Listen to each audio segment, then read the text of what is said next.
அது ஓர் அழகிய நகரம். அந்த நகரத்தின் நுழைவு வாயிலில் எப்போதும் ஒரு வயதான பெரியவர் அந்நியர்கள் யாரும் உள்ளே சென்று விடாமல் காவல் காத்துக் கொண்டிருப்பார். ஒரு நாள் வாலிபன் ஒருவன் நகரத்தின் வாயிலை நோக்கி குதிரையில் வந்து கொண்டிருந்தான். அப்போது அங்கிருந்த வயதான காவலாளியிடம், ஐயா பெரியவரே, இந்த ஊர் மக்கள் எப்படி என்று கேட்டான். அதற்கு காவலாளி, ஏன் கேட்கிற தம்பி, இந்த ஊருக்கு குடிவரப் போறியா என்று சந்தேகத்துடன் கேட்டார். ஆமாம் பெரியவரே, நான் முன்னாடி இருந்த ஊர் ரொம்ப மோசம். எதுக்கெடுத்தாலும் சண்டைக்கு வருவாங்க.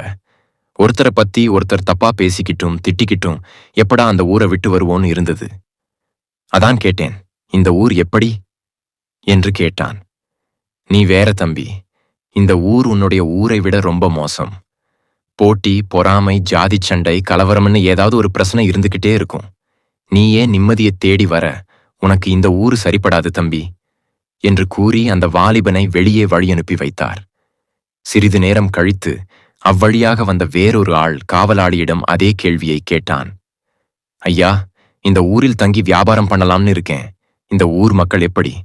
பெரியவர் சிரித்துக்கொண்டே, ஏன் தம்பி, உனக்கு கல்யாணம் ஆகிடுச்சா என்று கேட்டார். 2 குழந்தையே இருக்குதுங்க ஐயா என்றான். அப்புறம் ஏன் இந்த ஊருக்கு வர்ற? உங்க ஊர்லயே வியாபாரம் பண்ணலாம்ல என்றார் காவலர்.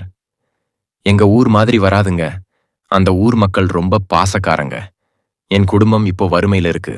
சம்பாதிக்கத்தான் இந்த ஊருக்கு வந்தேன். நல்லா சம்பாதிச்சிட்டு மறுபடியும் அங்கேயே போயிடுவேன் என்று கண் கலங்கியபடியே கூறினான். ஆழாதே தம்பி, இந்த ஊர் மக்களும் ரொம்ப நல்லவங்க. தைரியமா நீ வியாபாரம் பண்ணலாம் என்று கூறி கதவுகளை திறந்து உள்ளே அனுப்பி வைத்தார். காவலாளியின் அருகில் இருந்த ஒருவர் இந்த 2 சம்பவங்களையும் கவனித்துக் கொண்டிருந்தார். உடனே அவரிடம், முதலில் வந்தவர்கிட்ட இந்த ஊர் பொல்லாததுன்னு சொன்னீங்க, இவர்கிட்ட மட்டும் நல்ல ஊருன்னு சொல்லுறீங்களே ஏன் என்று சந்தேகத்துடன் கேட்டார். அதற்கு பெரியவர், இந்த உலகம் கண்ணாடி மாதிரி. நாம எப்படி இருக்கிறோமோ அப்படித்தான் கண்ணாடி நம்மை காட்டும் என்றார்.